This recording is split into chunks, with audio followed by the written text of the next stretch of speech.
Hello and welcome back to another edition of the Osceola's Seminole Sidelines Florida State 2024 Spring Football Preview. And today I am joined by Kurt Weiler and Bob Ferrante, and we have covered the quarterbacks and the running backs, and now we're going to move on to the receivers, guys.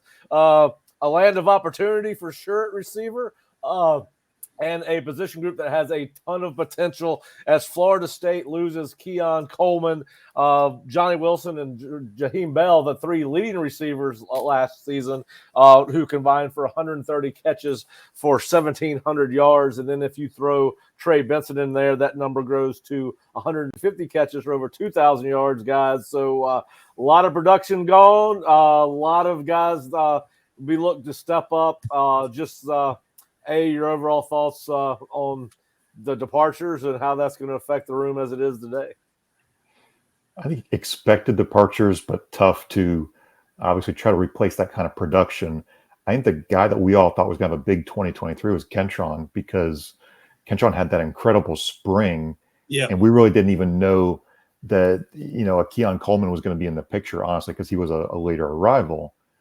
But then, Kentron gets injured in August, and it just never develops for him last year. But now you look at him and you say, that's your guy who can make those elevated acrobatic catches, who can sort of be that really downfield taller threat. There's all kinds of new names too. I think my curiosity is just which guys honestly catch the ball consistently, just do the basic part of what you're supposed to do. And then it's, yes, do they separate from a DB? How do they fare in the one-on-ones, 7-on-7, 11-on-11? A lot of questions about this group, but I think that's what's going to be a really fun position group to watch. Yeah, and obviously the other part of that, and maybe it may work to advantage, there is a new quarterback as well, so it's not like they're going to have to get used to a new quarterback anyway. But Jordan had a 6th year, 7th year, but certainly that may help because they're all new to each other. But we saw some potential from these guys last year, and FSU does return 9 guys from last year's roster who recorded at least one catch. Actually, 9 players caught 84 balls for 1,255 yards. And we did see flashes last year from a couple of kids. Hakeem Williams, Kentron Portier, obviously had a couple of big catches in the Orange Bowl. One of the longer catches, actually the longest play of the game. And then obviously Destin Hill's another guy that showed flashes from time to time. What do you guys expect from some of these new guys as returning guys as they go into the next year of their careers here at Florida State? Yeah, I think like Bob talked about, I think Kentron was a guy we thought was going to have, kind of be probably that third wide receiver. And they ended up getting so much out. I know he missed a little time. They ended up getting so much out of Johnny and Keon that kind of he faded into the background a bit, especially relative to, I think he might have been the single most impressive player at any position of the spring. He had a really good spring. So I think now, that question turns to, how does he fend off? They've added quite a few guys both through the portal and the high school ranks who are going to be pushing for, expecting playing time. So, how does Kentron, does he have another really strong string? And the guy you didn't mention, people forget, when they were without Keon, when they were without Johnny, Ja'Kai kind of won them that Pitt game. Ja'Kai was huge on it. It wasn't a huge, over a season as a whole. He missed time with injury as well. I remember he suffered it during the preseason. I remember we were there that day when it happened. But as he got back, he had that great day. And he's just a guy who time and time again, when he's out there, makes plays in the slot at a really impressive rate. I know we talked the other day, about running backs, about if they move him around some there. But he's been so impactful at slot. I have to imagine that's where he's going to be majority of the time. And one of y'all can talk about, I think the other wild card in here we talked about a little is that sophomore class. I think we're all pretty high on a lot of those guys independently. Yeah. Oh, well, listen, we all became enamored with Dre Jacobs his first spring, his freshman spring. We all thought, well, God, Lee, this guy's going to make an impact as a true freshman, which you see some at receiver, but he was still small, I guess is the best way to put it. I had concerns about his size, but we saw him make a lot of great catches last spring. We expected more out of him this year. So, you would think with a year in the program, he's going to take that leap.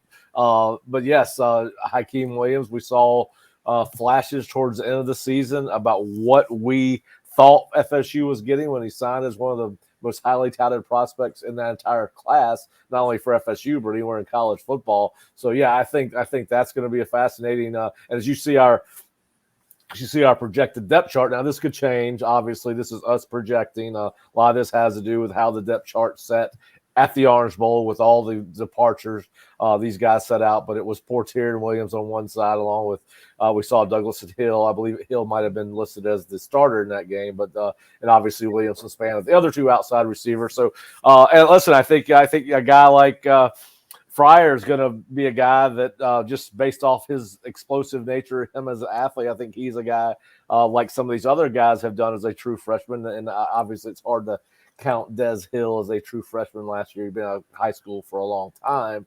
But, so he had a chance to physically mature a little bit more than Fryer. But I think Fryer, McCoy's a guy that was highly touted coming out of high school. So I think it's going to be interesting to see how this position group, they play about 6 or 7 guys routinely. So I think it's going to be interesting to see which of this group of about 12 guys turns into the 6 or 7 that Mike and Alex Atkins will count on in the spring. But certainly it's going to be a fun position group to watch.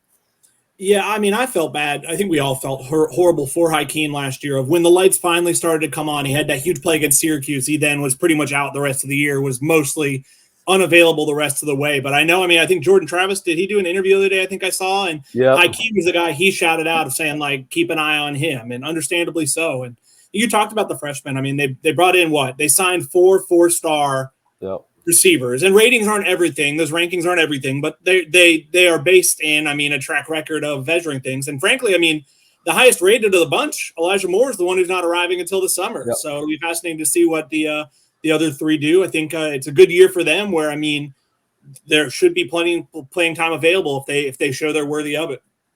Yeah, and listen, and obviously we project that he will obviously be an outside receiver. We don't think him as a slot, but the slot position to me has got if we're right about Ja'Kai and Destin and Fryer and McCoy ending up there, I think that could be a very interesting battle because obviously I talked with someone close to the program.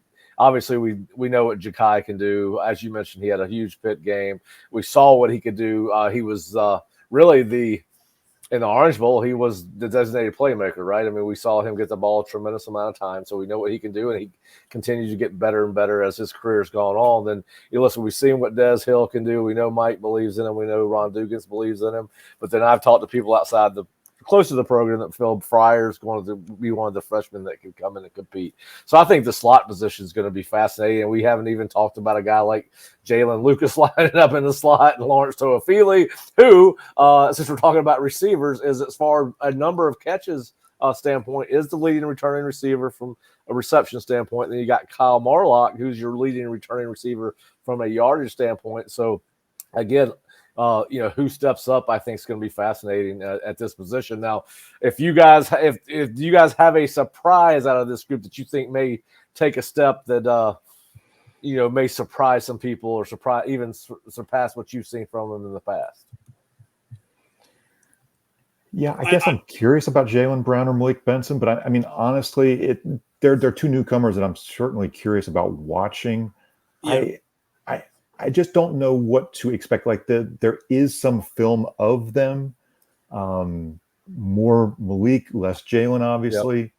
But how does it all blend together with the playbook on the practice field with a new quarterback, all that? The interesting thing about them, they went and got some experience, more Benson than Jaylen Brown. Brown didn't play much last year at LSU. He was only there 1 year. They're such different players from you. They're not bringing in the next Johnny Wilson or the next Keon Coleman. They're the speedsters. They're the guys who are running go balls and blowing by DBs. They could do other things too, but speed is, I think, what they both kind of said is the biggest part of their game. And it's funny how much of a pivot that is. I wonder what that says about what Mike wants to be the offense going into 2024. Whether that's about DJ, whether that's just the type of receiver he prefers long-term, whether he's pivoting, who knows. But I think another name to throw out here we haven't really talked about, guy who's always made plays in games, at practice, when healthy, has just struggled to stay healthy, is Darion Williamson. I mean, he's a guy. He is a guy who, when healthy, I mean, and is one of the guys, frankly, who I was like, is he going to be back? Just because there are so many guys, he's not assured of anything entering this offseason. You know, he's going to have to earn it. But good on him in today's college football, being a guy who wants to be here. And I think if he's healthy, we'll be right in that competition. Yeah, and he's a guy that I think has got a chance to step up. I do believe there's untapped potential there, that he can be more productive than he has been. You mentioned health concerns, but 9 catches last year for 127 yards. And really, we were expecting him to have a bigger role in this offense last season. I remember us talking about him coming out of the 2022 season, and we really thought he might be able to take the next step, but he's as a smooth receiver, runs great routes. He's a guy that that's who was going to be my, the guy that steps up and takes on a much bigger role next year. I think Darion's got a chance to do that. Well, yeah. Bob, you guys spent a lot of time watching this group during practice. We've talked about Van Trevius Jacobs. We didn't see a lot from him in the fall. What do you think happened there, and what do you think? Do you think there's a chance that we'll see what we saw in the spring of last year this spring? I mean, we loved his route running. We loved that speed and that elusiveness. Now, did he hit something of a wall? Was there a unreported injury? This is purely speculative. We don't know.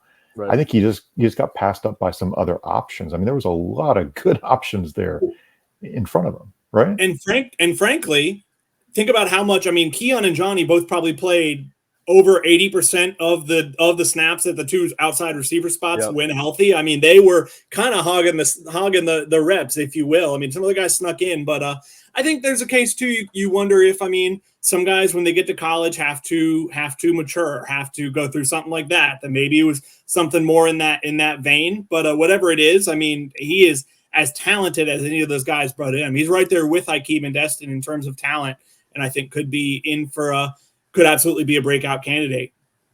Yeah, and then of course we've seen more of Deuce Spann, more so in the return game, but a guy that certainly shows the ability to be a home run guy. Came out of high school as a quarterback. He's getting towards the end of his college career. Do you guys anticipate Deuce maybe throwing himself into this battle to be in the 2 deep, or do you think he's going to be more of a situational special teams guy on kickoff return and possibly punt return? If I were betting, I'd probably lean more toward the return game and maybe a situational type guy. I think a little too often, I think the defenses knew when Deuce was in the game that he was going to be the end around type of guy. And there's a role for that, but if you're not running downfield all that often, defense kind of can figure it out pretty fast. We got pretty good at deducing that. Yeah, he'll have every opportunity, but I mean, we've never seen him over extended period of time put it together. He has really great days, but just consistency wise, can he bring it every day? Because he's going to have to do that, or he's going to get buried in this room of very talented guys. Yeah, and there's some talent there, and I think it's going to be fast. I've talked to some people that think that this has a chance to be Mike's most prolific offense at Florida State. I'm not sure if I agree with that when you look about what percentage of their offense they've lost at quarterback, running back, receiver, tight end. About the only position that has not been adversely affected by graduation or NCAA portal or the draft has been the offensive line. So I think it's going to be fascinating to see what happens here. If you guys, just based on what you've seen from these guys in the past and about what you may have heard from offseason, is there a guy that you think takes the mantle from Keon going in? If you had to make a prediction, who comes out of spring taking the mantle from Keon to be the number one guy? And we all know that Keon was obviously the number one guy last year. I know it's not like pro football where they spread around a little bit more in college, but if you had to write wide receiver number one, the go-to guy, who do you think it's going to be, Bob? I think, a lot of fans will want this answer to be Hakeem Williams. I think that can happen down the road. I think immediately to me, it's Kentron. I think Kentron has the capabilities to be as much of a number one as this roster has right now. Just from he has shown it on the field. We've seen on the practice field with a lot of consistency. It was just that injury being that setback for him. But I think we could all answer different names here too. And I'd be curious what you guys think. There's just enough candidates out there that makes us all optimistic. Yeah, I mean, I think he's a candidate. I think Hakeem is a candidate. I think, I mean, guys like Jakai's a slot, but he could kind of be a frequent target type guy. I'll throw out, I know Fish put up some stuff he's heard this about kind of the offseason conditioning and mentioned Malik Benson. I'm going to throw Malik Benson in there. I think, I mean, he is coming here with 1 year eligibility left. It's kind of, he's betting on Florida State. Florida State's betting on him a bit. And I think the early buzz has been positive. I'm excited to see it Thursday morning, bright and early for tour duty. And then once spring kicks off in a few weeks. Yeah, I'm gonna go with somebody I didn't know. If, I surprised myself with the question, so I got to answer. But I'm gonna go with Hill. He is a slot receiver. I think he'll be a slot receiver, but I think he's a guy that's got the size that he can line up on the outside from time to time. We've seen Mike and Alex invert those receivers, and whether swapping a slot out to the wide side of the outside of the field. And listen, he came out. There was a reason Mike and Ron stuck with him. Post high school for what almost is it 2 full years or almost three full years? Almost 3 years. Almost 3 years. So obviously we saw some of that potential in what he did in the practice field in the games he played in. I think he ended up with 6 catches for 87 yards, average 14.5 yards per pop. So he's a kid I can't wait to see in the spring and see if he's taking that. But that would be my guess right now if I had to say who is going to be the go-to guy next year. But listen, it's going to be fascinating to see a ton of potential. Do you guys think as a group, now this is a big room, and this is probably an unfair question. I'm probably going to I know the answer, but top to bottom, this have a chance to be a better receiver room than in 2024 than what they had. I'm talking about top to bottom, the 2023. Yeah, I think it's a chance to be more. Yes. Yeah, more balanced. I think, I mean, I don't think you're going to have two guys not hogging because they earned it, not to take away from Johnny. I don't think you're going to have two guys playing the majority of the reps. I think it's going to be more balanced. You're going to see more rotation. And I think that, I mean, you might not have a first team all ACC receiver, but I think you might have multiple who kind of make that first through third somewhere in there. You have a bunch, maybe like you have 5 guys who have in the 500-yard neighborhood, I mean, I think that's a possibility. All right. Well, before we finish up with our preview, let's go back and rewind a little bit and talk about the 3 receivers from Florida State we saw in the NFL draft combine. Keon Coleman, Johnny Wilson, Jaheim Bell all competed in the NFL combine last week. Do you guys have a opinion about who might have helped themselves the most in the combine, and if so, who?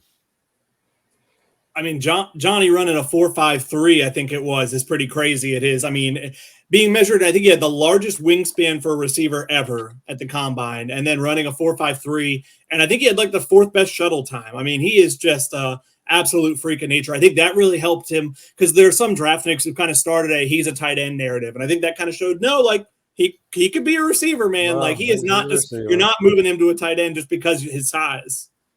No, he's no bigger than Harold Carmichael was, and if you got to be an old fella to remember Harold Carmichael from the Philadelphia Eagles, but he was 6'7" and played receiver every down of his NFL career. But I agree with you. I'm not going to add any more to what you said. I thought Johnny Wilson, out of those 3 guys, improved his stock the most out of the 3 receivers. And the thing with Keon was, everybody was blasting his 40 time. Well, again, NFL is not all about just straight line running 40 yards. It's about, you saw his gauntlet run. He was plus 20 miles per hour as he's moving, sideways across the field and catching passes. Yep. I think there are questions about what Keon is. There needs to be an appreciation of what he can be, what he has shown on film.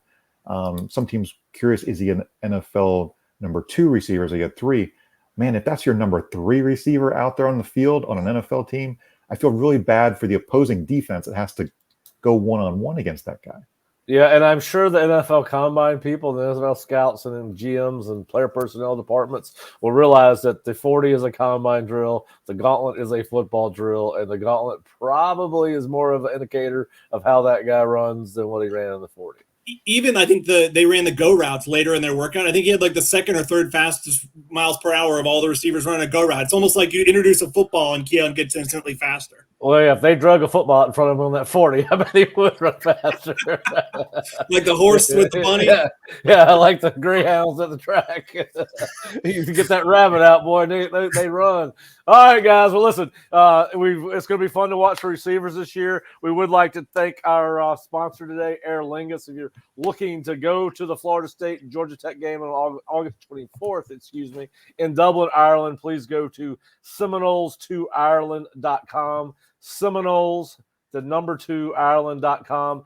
And if you're listening to us, please go to theosceola.com and subscribe to the Osceola. We got plenty of free content, but we're covering everything right now: football recruiting, basketball, baseball, softball, golf. We got a little bit of everything going on right now. I'm sure there's a sport I've missed somewhere in there, but plenty of content. And then if you're watching us on our YouTube channel, please hit the subscribe button, sign up for notifications so you know when we have videos like this coming out. But we will be back tomorrow with our tight end preview, or later in the week with our tight end preview. And then at the end of the week, we'll have our offensive line preview.